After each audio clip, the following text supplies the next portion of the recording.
Hello, Expo. I'm so sorry that I can't be there with you today. Disney did actually send a private plane for me. It was very kind of them, but unfortunately the pilot's having a bit of engine trouble. Okay, I found the problem. And some fuel line trouble, I believe. Yeah. That was weird. Just general being a pilot trouble. I'm also very sad that I won't get to dive headfirst into the Scrooge Mcduck sized money bin that's out there on the convention floor. Please do enjoy that on my behalf. Don't take any of the money though, obviously.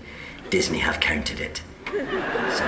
I am thrilled to be carrying on the legacy of Scrooge McDuck in Disney XD's brand new Ducktales.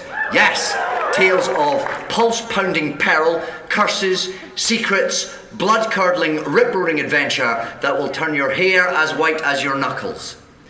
Says there. There will probably also be some heartwarming, moral, family is the greatest treasure of all. So for now, I turn you over to my Duckburg family.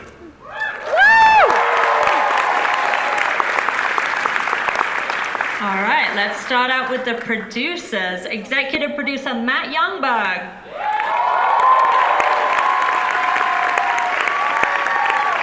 Co-producer and story editor Francisco Angones. And art director Sean Jimenez.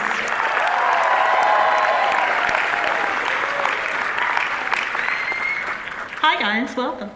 Hi. How are you feeling? Hi. Oh, it's wonderful. You guys, that was the theme song to Ducktales, followed by David Tennant. Yeah, We're doing pretty good. That's bananas. That's what we're doing. What? Yeah, welcome aboard. Whew.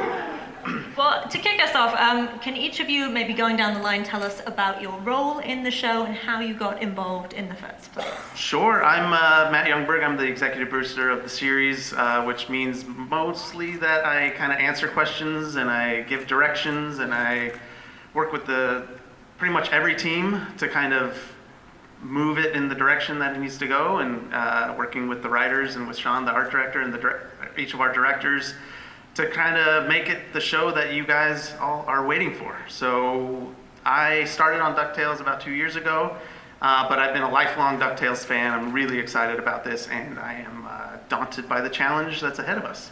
So I hope that you love what we're doing, and if you don't, just, keep it to yourself. My name is Francisco Angones. I am the story editor and co-producer of the new Disney XD version of DuckTales. That's essentially, yeah, that's right. That's what we're here for. I am a writer, work with the writers to come up with the stories and interpret all of the amazing things about DuckTales that make it the show that we all love. The thing that we always say that we want to do is we want to try to capture the feeling that old DuckTales fans have when they hear the word DuckTales, and give that feeling to, that's the name of the feeling. It's woo. And give that to a brand new generation of people. I could not be more thrilled to be doing this. I sang the theme song to DuckTales in my grade school talent show. That's so cute. My daughter's first words were woo.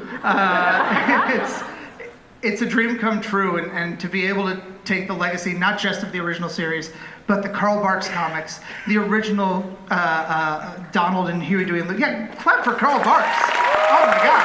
D23, give it up for Carl Barks. The international comics, the video games, the everything, and turning it into a thing. Everyone has a different version of DuckTales, and we're really excited to give it to all of you, I hope. Hi everybody, I'm Sean Jimenez, the art director on the show.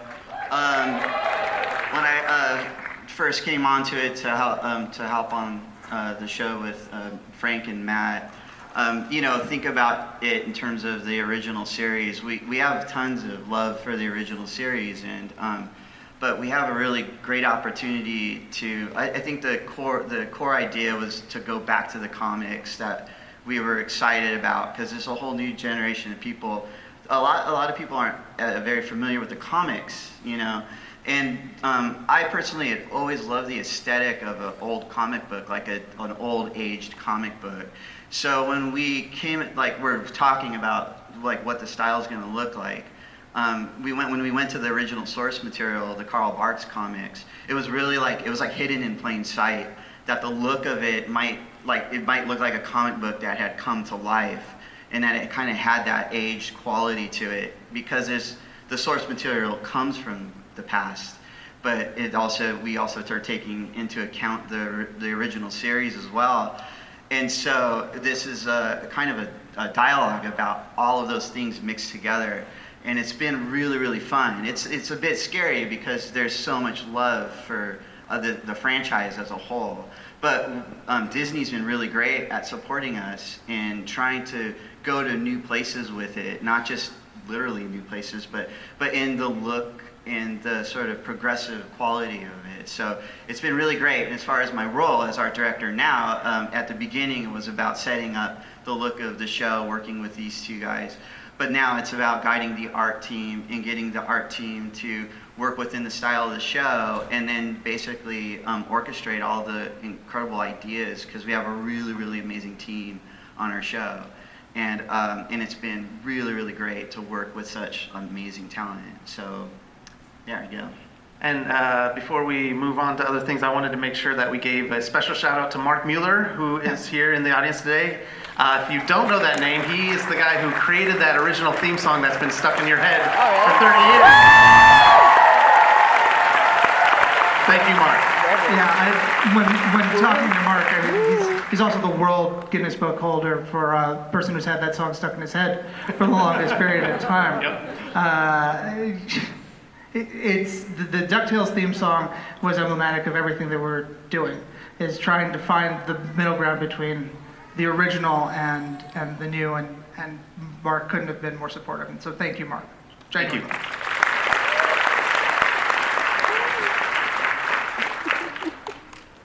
I also want to give a shout out to Mike Piazza, who was an artist on the original series. He's also here at D23. I'm not sure if he is in the audience or not, but I wanted to make sure we gave a special shout out to him because he's been a huge support. And he's an amazing artist. And if you haven't seen it, he did that print that is in the store here where the old series is meeting the new series, and it's this beautiful print. I encourage you to go get it because it's fantastic.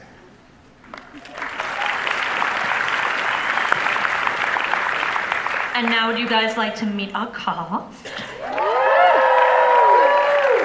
First up is Ben Schwartz as Dewey Duck. Kate Micucci as Webby Vanderquack. Beck Bennett as Launchpad McQuack. And Toks Olagundoye as Mrs. Beakley.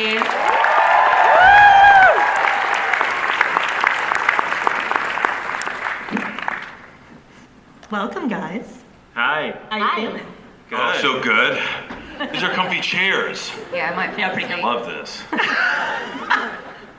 Well, DuckTales is obviously such a beloved property, so I'd love it if all of you could tell us about your connection to the series, and maybe your earliest memory of it, going down the line. Maybe if we start with Toks. My earliest memory of it. When did we start this thing? 2 years ago, Toks. I've not seen the original, sorry guys. I didn't grow up here. If you can't tell. Yeah, what was the rest of the question? Your connection to it. Employment. Employment. Yeah, I get to buy stuff now, it's great. It's a good start. We're starting this off real nice. Yeah, Skip. Get her off the... No, she's being real, you know? It's She's appropriate. being love it. What's up? It's Love it. appropriate for Toks' character as Mrs. Beakley, who doesn't have time for nerds like me and Matt and Sean. She has to keep the family in order. She can't watch every episode of every cartoon, you guys. Thank you. Of course. Someone cheered that. Yeah, time management. Yeah. Don't watch cartoons. I think if we can take away one message, it's don't watch DuckTales. For me, same thing. I wasn't born here, and For me, it was like like getting home from school and hearing that theme song was like, the first happy moment in my day, which was like snacks and cartoons and no more school. So yeah, that was my first connection to it. And then, that was one of my earliest memories in my life. It's the first thing I remember from being a person. And then my connection to it, obviously I grew up watching it and loved it, and got to audition for Launchpad, which I don't really understand the difference between the two of us. So I was very happy to come in and audition for him, and I totally understand it. I'm so happy to be a part of it. Yeah.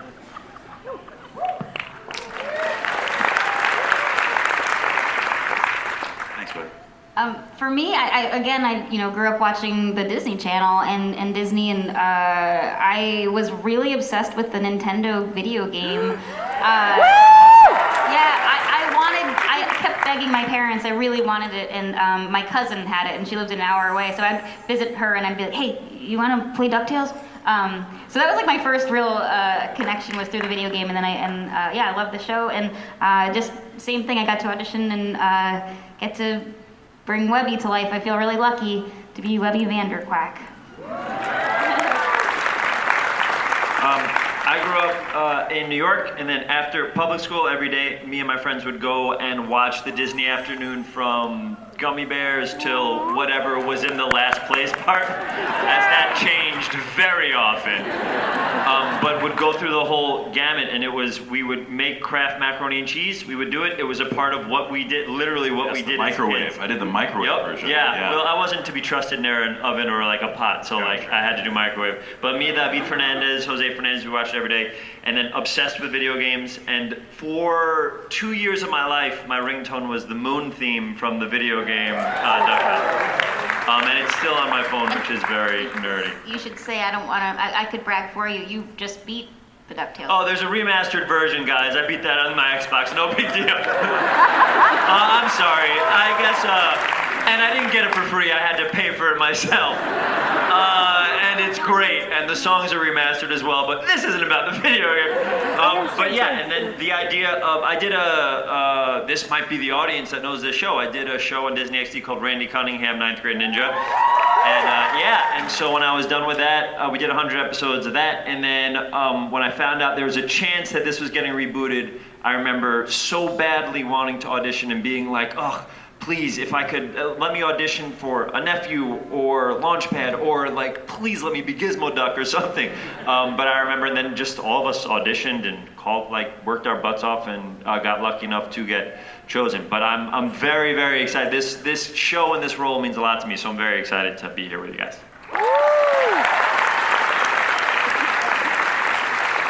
Well, for Matt, Frank, and Sean, tell us a little bit about where you're drawing the inspiration from. As you kind of mentioned, that there have been lots of iterations of this franchise. Obviously, there's a lot in the comics. There are some kind of callbacks and Easter eggs even in the opening credits to some of the comic panels. So what are you kind of drawing from specifically? Well, we know that DuckTales means a lot to everyone in some different way, just as you heard from the panel. Like, you have people that love the video game, but maybe not had invested as much in the comic books, or people who love the comic books so much, but never really watched the series. So we wanted to be able to pull inspiration from all of these places and create a show that everyone could love equally, and be able to find something that they loved in it. Yeah, I think, to Matt's point, we always used to say that DuckTales is a public trust. We didn't create DuckTales. We didn't create Donald or the boys or Scrooge. They belong to everybody, and so we felt, because everyone had a different attachment to the property, we wanted to present a version of that would speak to everyone, and particularly the core of our version of the show is family. It is about treating them like a real, relatable family dynamic. It's why we're so blessed to have this amazing cast come together, because they have unique comedic voices that feel like a genuine family that like each other, with their own secrets and rivalries and in-jokes. And so that becomes the core of everything, because I was 7 when DuckTales premiered, and I identified with Huey, Dewey, Louie, and Webby. And now I have a kid of my own, and I'm identifying with Donald, the frequently frazzled, constantly at odds with his children parent. And so there was something really interesting about bringing back that show and speaking to the family dynamic. You know, as we said, our show begins, and Huey, Dewey, and Louie don't know they're related to Scrooge McDuck. All they know is that he has this amazing, crazy legacy, and it's all kind of nebulous. And so that felt like a great place to bring today's kids in. You know, with us standing in as Scrooge and saying, let me tell you about DuckTales, you guys. It's awesome. And learning as the kids learn about their family and their family history. They come from this amazing family of the world's greatest adventurers. And the stakes are like really high because it's like high adventure. So what we are noticing, it's not fully intentional, but subconsciously, because we all are kind of into the same stuff and we kind of grew up around the same era.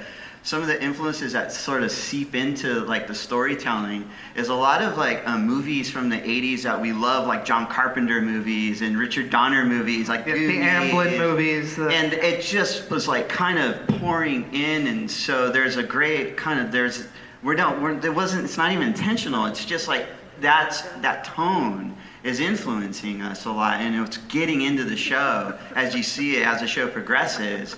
A lot of this like kind of like dynamic gets in there, so that's another like kind of influence that we didn't even intend on it. Yeah. It's awesome, I love it.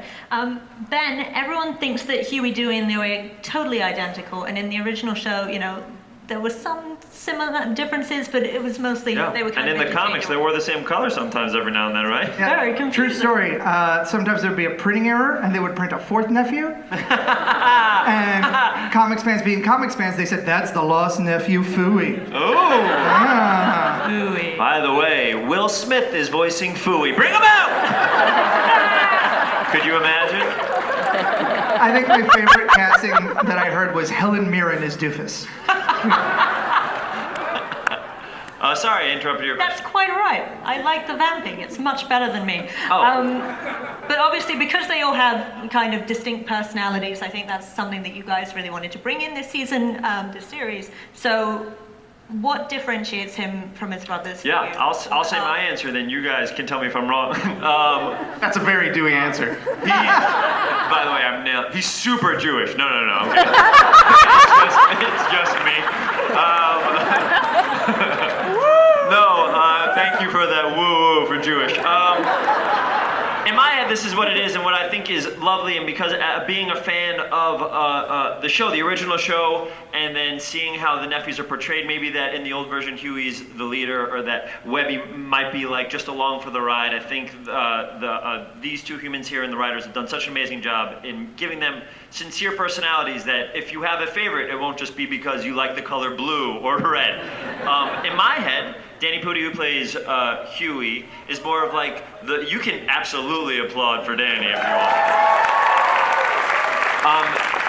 He's more of like the junior woodchuck guy. He's more of the guy who kind of learns everything and kind of like takes his time and loves all those aspects. I play Dewey. I play this gentleman who is no longer wearing a hat, by the way. No big deal. Spoiler alert.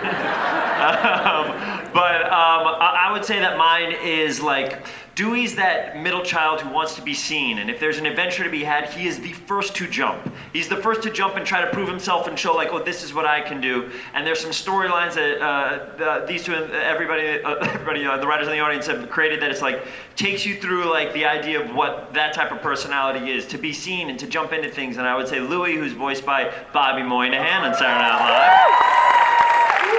I would say that he's more of the guy that's like laid back, and his idea of Huey and I would love to like work hard and make our money by going on adventures. Louie would be, if he could sit back and make $1 million, he will have led the perfect life. And then Webby, but I'm sure you have. I'm not going to jump on Webby, but the idea is in that you have these three different personalities, and playing with the idea that they were born seconds apart, yet that's what makes them older, middle, and youngest, which I think is really funny.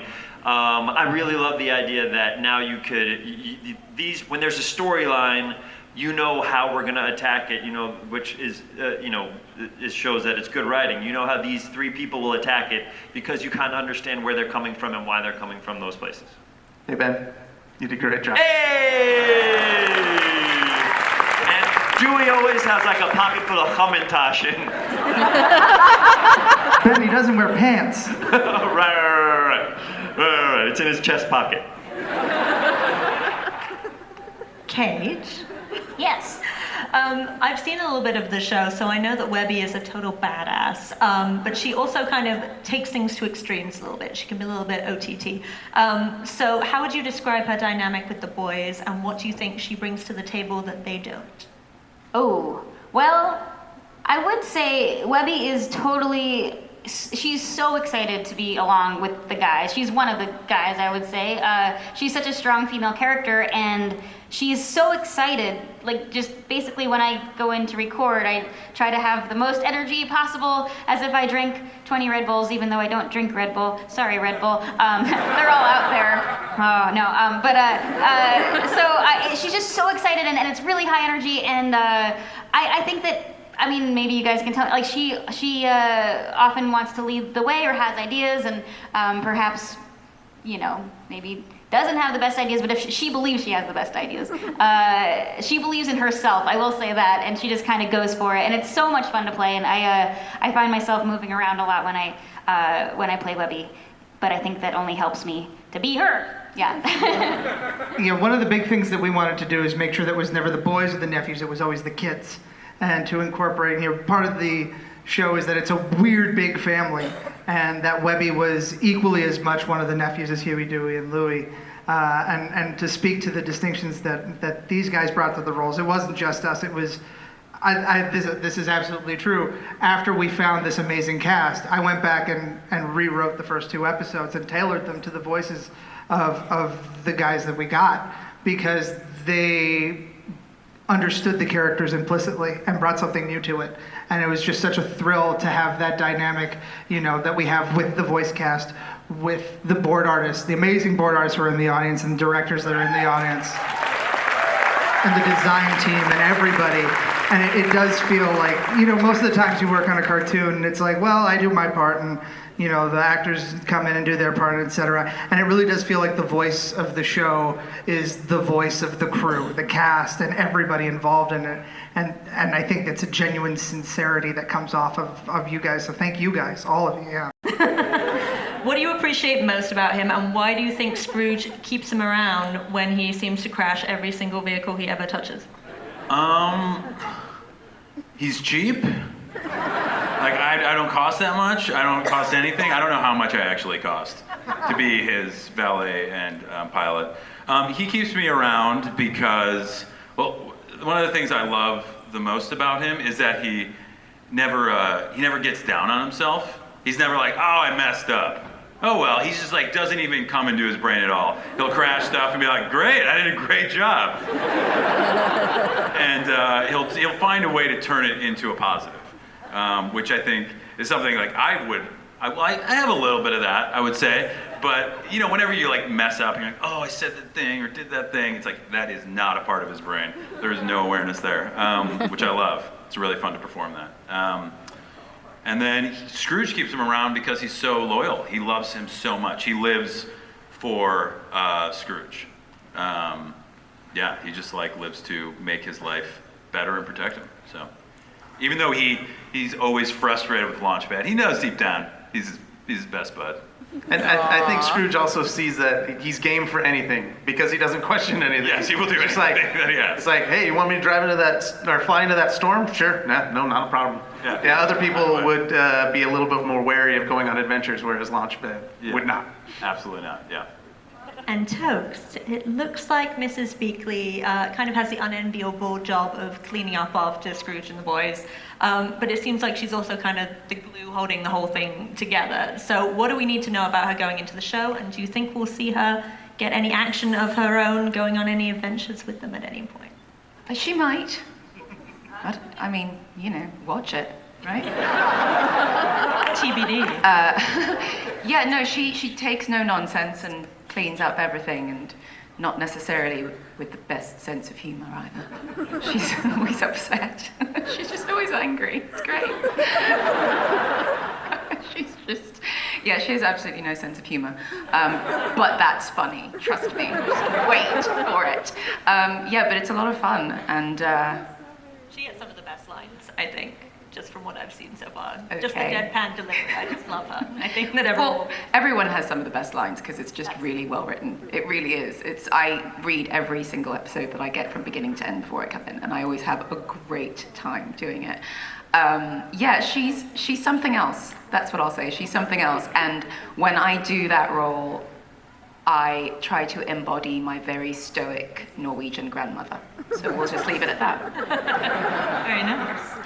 Well, Matt and Frank, you guys have a lot of familiar characters coming back, and I know Gizmo Duck is one of them, who will be voiced by Lin-Manuel Miranda, who I know a lot of the crowd appreciates. So tell us a little bit about the updates that you've made to his character for the new series, and then give us a tease of maybe some of the other returning folks we're going to see. Yeah. Well, do you want to take that call first, or you're fine? Huh? You still got your... I'll tell you, I'm not even lying. I was convinced that was my line producer telling me my fly was down. So anyway, Gizmo Duck. Gizmo Duck. Yeah, so I'm Cuban. I grew up in Miami. Yes, Cuban. Thank you. They make a really good sandwich. How dare you? How dare you? I will see you at the panini press outside. And growing up, I was also a huge comic book fan. And yeah, comic books as well. It's like everything. You are going to love this show. And as a Latino growing up, you had one... as a Latino growing up, you had one option for superheroes, and that was Vibe. And he, DC Comics character Vibe, he had breakdance powers, and he was a gang member. He could not have been more of this weird token. They've revived him and changed him a lot, but that's what I had. And so it was really important to me, even now if you look at the multiplexes, there isn't a lot of Latino representation in superheroes. So I thought it would be great for my kids and kids like my kids to have a superhero that was not the token Latino superhero, but was the main superhero of DuckTales, this beloved character. Our version of him is part Peter Parker, part Iron Man. And as we approach every revamp of an older character, we try to find the core of it, and we looked at Fett and Crackshell, the original Gizmo Duck, and we said, he's full of ideas, he's a fast talker, he's impossibly sincere, and he just wants to do the best job he can. And I was like, well, that's Lin-Manuel Miranda. But we're never gonna get Lin-Manuel Miranda. But I had the good fortune to write the Gizmo Duck introduction episode, and I was like, I'm just gonna write it as if it's Lin, and if we don't get Lin, then we'll just have someone try to live up to Lin. And I wrote this letter, and I essentially told him that. I said, look, this is who I am. I'm a huge fan of yours. I didn't know that he was also a massive DuckTales fan. And to the point where when he came in to record the first time, he sang the Moon theme to us. And he got the letter, not even knowing, if we could get it. Ben was, I texted Ben maybe 5 times a week. Yeah. It's like, has Lin read the letter? Has Lin read the letter? Do you know if Lin's read the letter? Yeah. And he said yes. He's an impossibly busy human being. We will record him whenever we can record him because it's such a joy to be able to have this character. One of the things about our version of the show, we've always gone on globe-trotting adventures with DuckTales. We wanted to represent a world that kids see around them every day, even though it's a bunch of ducks, or pigs or dogs or whatever. And so that was, if we do nothing else for DuckTales, we will have done that. And I'm really proud of that.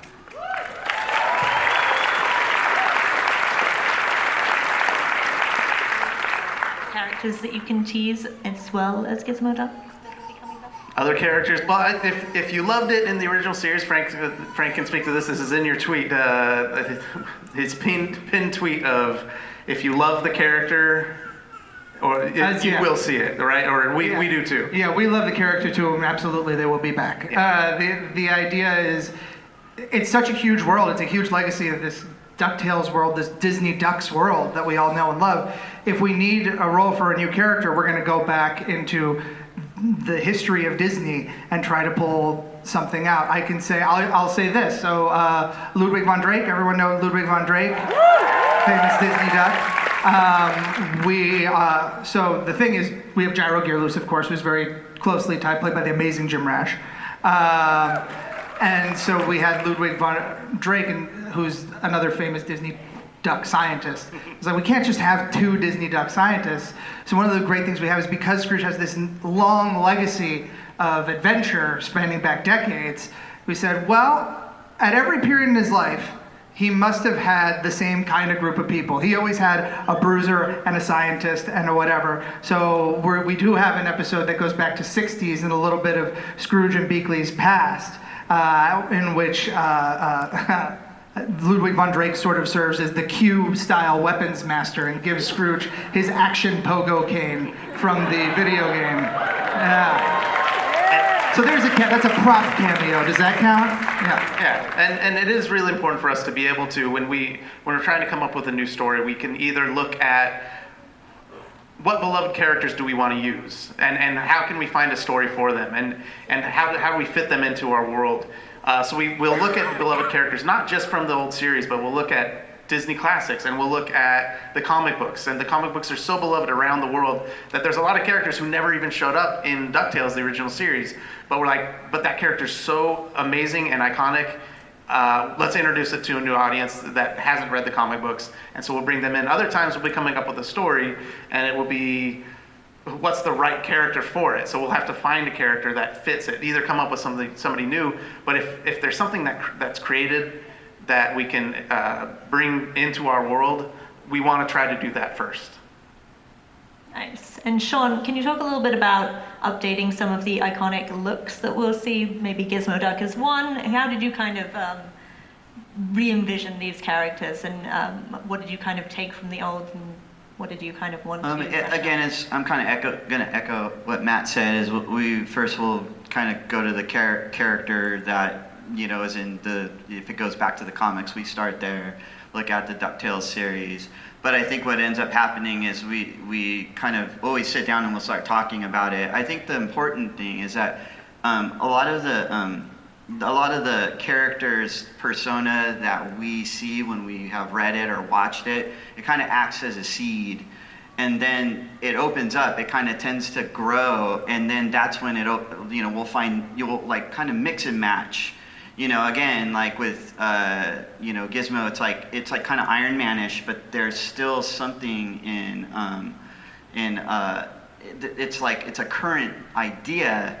So we're constantly looking at the past and present all at the same time, and then I guess what happens is we mix it all together and we start talking about what's going to be like when we make the show and when it comes out in the future. So I know it's kind of like it goes into like a stew, and we mix it around, and it could come from lots of different places, you know. But we tend to going back to Carl Barks, we always think of doing it the way that the old Disney artists did it, and the way Carl Barks did it. You always go back to the source material.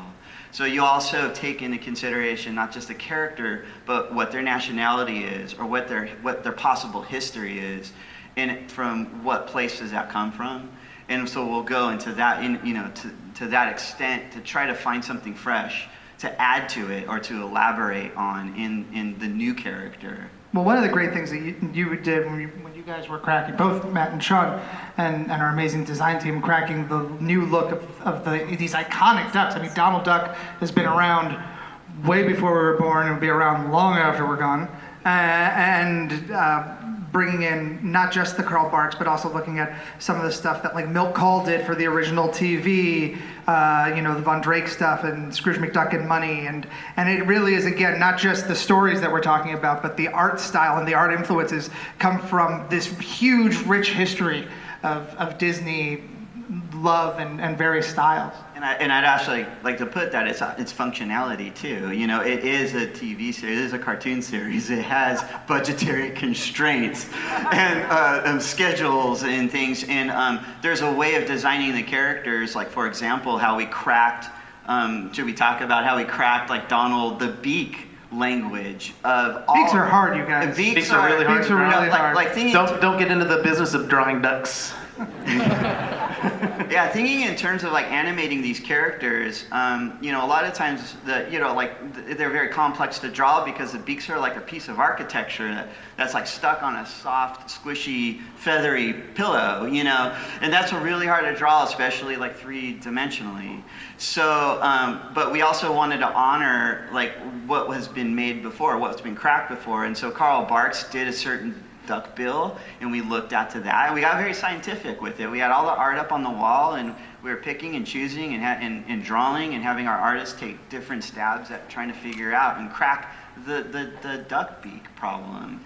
How do you streamline it in a way that it could be animated by tons of people and done in an economic way, but still look graphically interesting?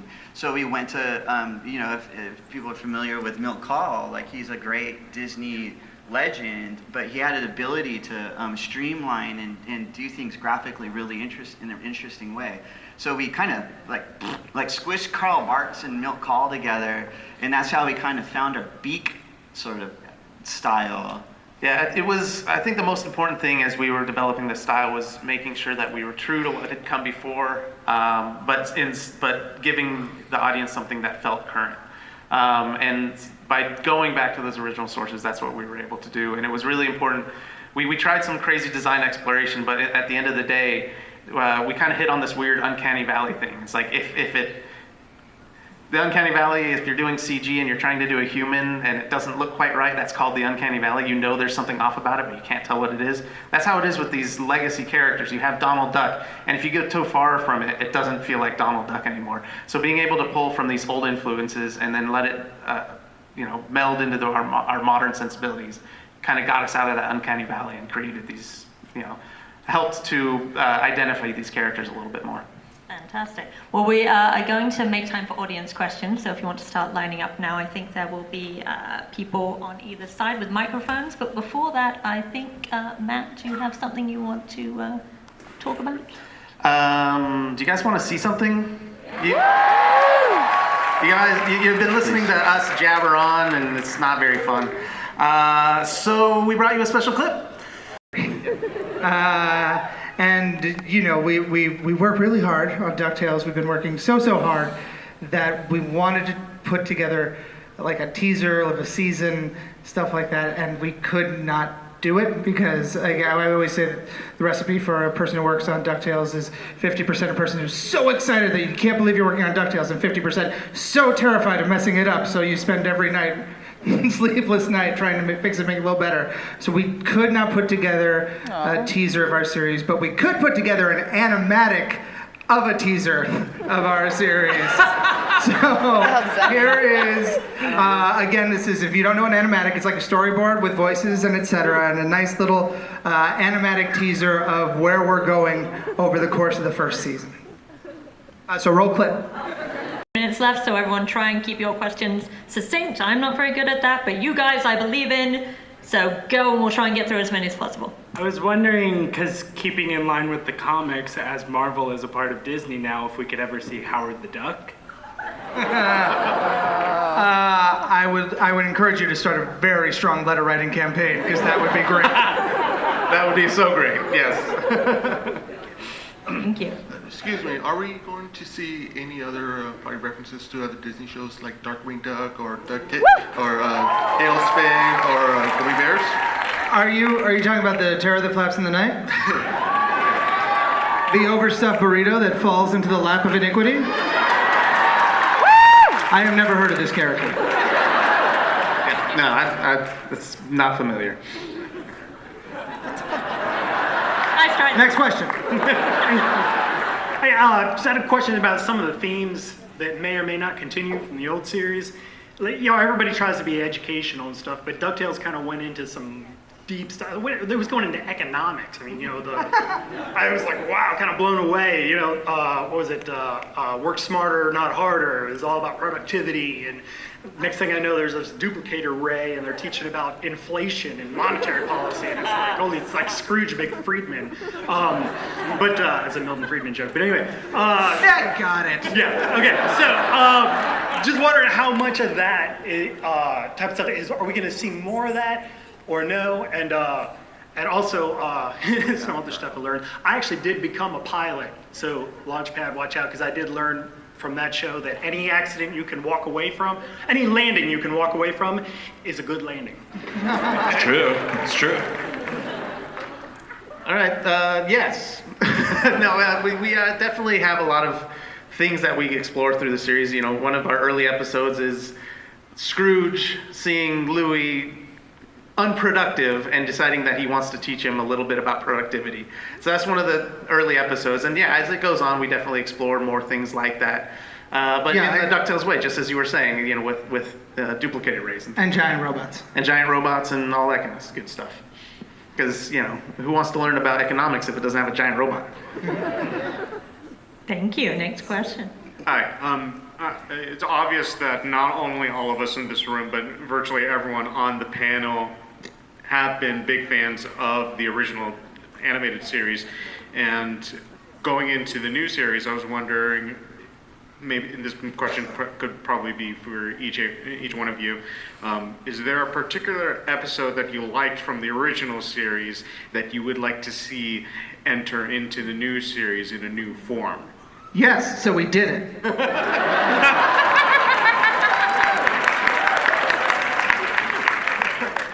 Yeah, I would say so. For myself, I know my favorite from the original series was Double O Duck. Thank you. Yeah, it was the combination of spy movies and kids TV that I just loved so much, and it's. I mean, one of the other amazing things about the original DuckTales was those amazing 5-parters. Those big extended storylines. That was something no one else was really doing on syndicated animated shows in the 80s. So we definitely took some hints of that, some larger story elements, some bigger mysteries, because again, this is about a family that has their share of family secrets. So there are definitely some story elements that will carry us through our season. And in the background, we constantly pepper in little Easter eggs of things. And the crew is so into, they love the series as well, the original series. And even the crew will bring it, even if we're not they're intentionally trying to put it in there, there's going to be call outs. Just keep your eyes peeled, because there's a lot of stuff hidden in the backgrounds that you'll see is a call out to the original series and to the comic books again. Yeah. Hey guys, my name's Matt. First of all, huge His fan name of is Matt. That's so weird. We're the same guy. Good job, buddy. Huge fan of DuckTales since I was a kid, and huge fan of just the cast in general. Ben, huge fan of House of Pies. I can't wait for the new season. Oh, thank you so much, man. It got canceled. Talk to you soon. Appreciate it. No, but I know you just made a Comedy Bang Bang reference. I appreciate it. Thank you very much. You're welcome. And it's Matt, right? It's Ben? Yeah. Okay, cool. Now, I know that you guys, most of the cast comes from a comedy background, improv background, so how much did you guys get to really riff and do some improv or kind of make, just kind of riff on the characters? What do you guys, how would you answer that?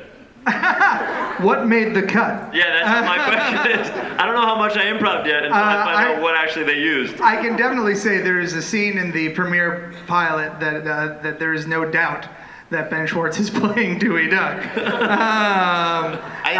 I would say some of the biggest laughs we'll get in the premiere are improv lines. But what we try to do is we give the structure, we have the script. And then we, hopefully, you guys can speak to this, try to give you guys room to explore a little bit. Sometimes we'll get it back to where the script is, and sometimes we'll like what you guys are doing better. But yeah, they'll put it in a place where it's not like we're inventing storylines or anything like that, but the writing is such that you could add to it and just the attitude of what you're doing and kind of throw something in the tail, throw something in the beginning to get you ramped up to get excited or something like that. But it's super fun to pepper stuff in there, but the script as is when you get it is pretty great, man. So I think one of the big things when I was a kid, I was enamored in love with this show, but that makes this unique is that it's so funny. The scripts are like truly funny. But you're a lot of voice actors will not read the scripts beforehand. I always do because I'm a nerd. But this one, it's like I look forward to reading the script when I get it because I know it's going to make me laugh and I'm going to be interested. Thanks, guys. And 100% of it is improvised. Next question. I talk about writing and then I Anyway, the writing's really good, but Matt, you don't really want nice to really meet you. good, right? Hello. I have fish in my pockets. You have fish in your pocket, sir? No one got that? Thank you. They're having their own panel over there.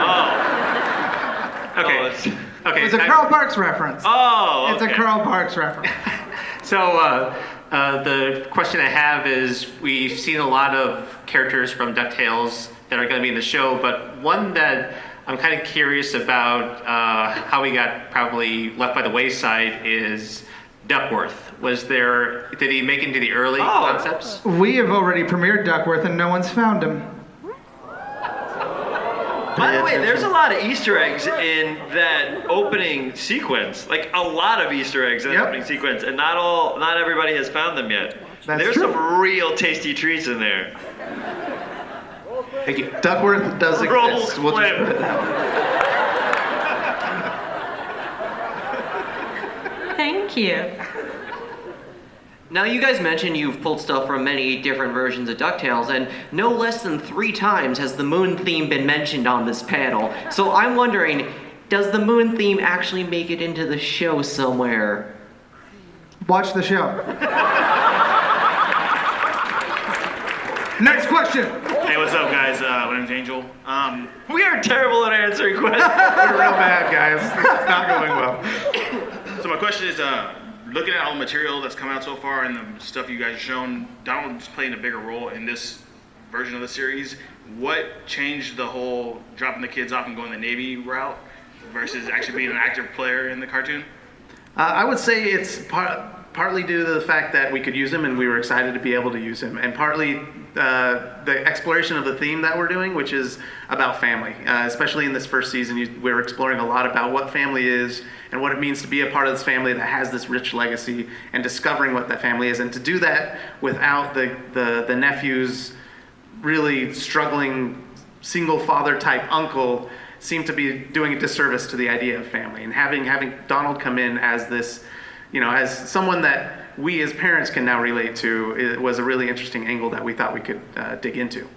Yeah, and also in terms of expanding the cast to be a full, real ensemble. In the original DuckTales, Scrooge was amazing, and he came up against all these obstacles and conquered them every time. We felt it was a good idea to give him a couple of foils who could actually call him out and put him in his place.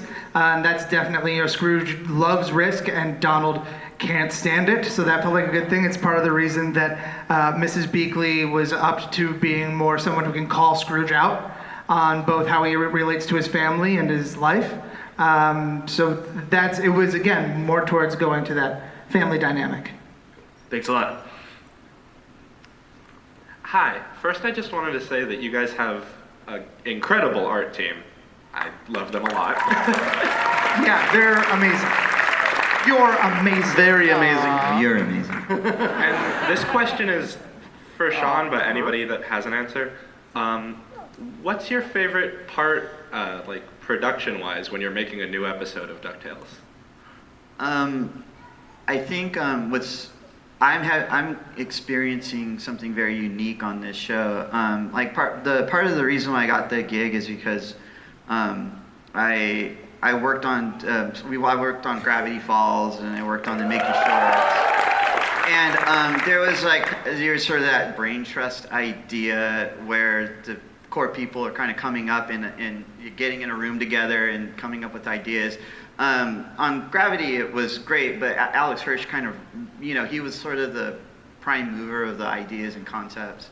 On DuckTales, it feels like it's a lot of really good people that are actually getting in a room and actually participating in the creative process. And working with Matt and Frank, it's a pure joy to get into a room when they're breaking a story. So Frank and Matt and the writers will get together and they'll kind of like lay the groundwork, the bones of the story.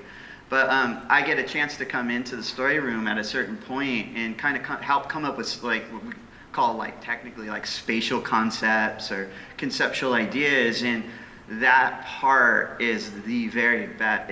It's so exciting because you're inside a room, you don't really, it's very like intimate, and you're just coming up with stories together, coming up with stories around a campfire. And it's an incredible feeling that when you do that, you feel like you're in a vacuum, and then the show comes out and like thousands and thousands of people are watching it. You get a buzz from that. There's no doubt. And that's sort of the greatest part. And then really equal to that, I would say, is working with the team. You know, what's great about Disney is you get a chance to through Disney, you get to like cultivate really great talent. And everybody is like putting like 100% more of they're putting their lives, you're dumping your life into it. So I would say that's the second part. You know, it's like they're both work together, but yeah, that's what I do. That's why I do what I do. Yeah.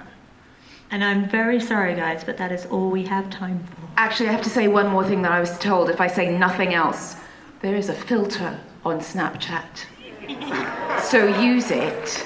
DuckTales filter? A special DuckTales that's only here at D23. Only today, I think, yeah? I think so. So if you have Snapchat, jump on. From 4 till 9 p.m. today, you can use a special geo-specific Snapchat filter. Make sure you all do it. People are doing it right now. Do it. Yeah, we waited till now so that you would pay attention to us. And you will each receive a D23 Expo exclusive Scrooge Mcduck giveaway as you exit this. Be sure to bring it over to the Scrooge Mcduck money bin in Hall B and show it to a staff member for another DuckTales exclusive gift while supplies last, which is almost better than his gold, am I right?